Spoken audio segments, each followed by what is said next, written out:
Obično je kraj godine vreme za svođenje nekakvih utisaka, zaključaka. Ali kada u mobilnom svetu reći iskoristio bi ovu priliku da vas upoznam sa onim što nas čeka ove, pa moram priznati, vrele jeseni kada je svet mobilnih telefona u pitanju. A istovremeno da rezimiramo sve ono što smo ove godine do sada uradili. Obratite pažnju na ovu listu, idemo abecednim redom. Alcatel 5, Alcatel 3C, BlackBerry Motion i Key 2 LE, Honor View 10, Honor 10, Honor 9 Lite, Honor Play 7C, A i S. Zatim HTC Desire 12, U12+, pa onda Huawei P Smart, P20, P20 Pro i P20 Lite, Y6, Y7 Prime, Mate RS Porsche Design, Mate 20 Lite.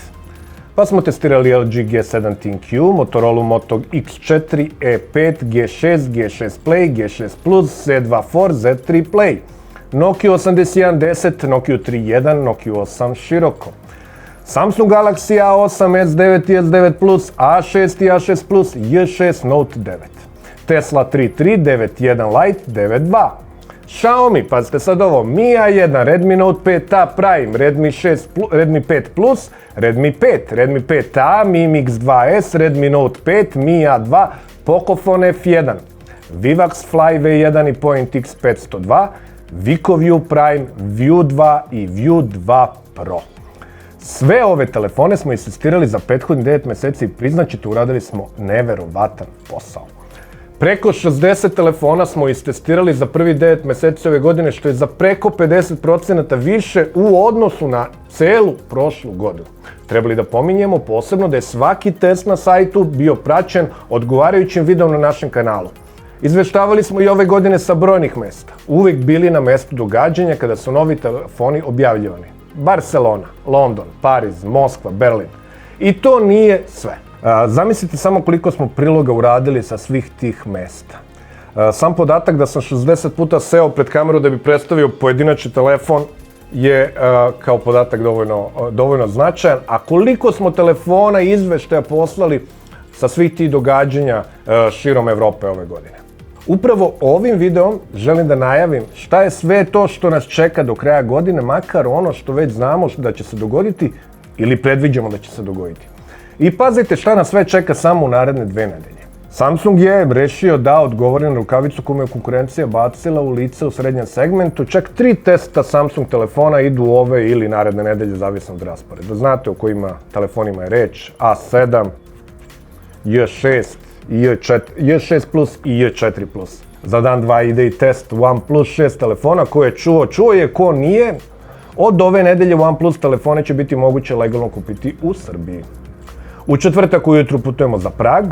Svi već znate da tada Honor predstavlja 8X telefona. Budite u četvrtak popodne uz Benchmark jer imamo posebno iznenađenje za vas. Znate ono kad kažemo da smo uvek za korak ispred drugih? E pa to je recimo takva jedna situacija. Do subote smo u Pragu, što ne znači da svakog dana nećete imati sadržaj na sajtu i našem kanalu, jer ostaje deo ekipe ovde koji radi. Očekuje vas i posebni izveštaj iz Praga, ali ponavljam, imat ćete potpunu informaciju o tom telefonu pre svih drugih. U ponedeljak putujemo za London, gde u utorak 16. oktobra sledi najveća objava ove jeseni. Naravno, Huawei Mate 20 telefoni u nekoliko varijanti i sudeći prema onome što možemo vidjeti u brojnim najavama, čekaju nas spektakularni telefoni.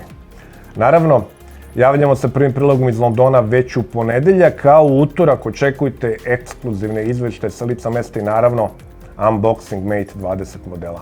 Po povratku iz Londona, naravno, očekuju nas testovi tih novo predstavljenih Huawei telefona, očekujemo najmanje 2 modela. A onda sledi povratak na tržište proizvođača koga ste tako voleli do pre godinu 2, pa ga nije bilo, otkriću vam. Evo, ekskluzivna informacija, Meizu se vraća na naše tržište. Za sada toliko, a verujem da ću biti u prilici da po tom pitanju podelim sa vama još neke konkretnije informacije u dogledno vreme. Naravno, uskoro očekujemo nove iPhone-e.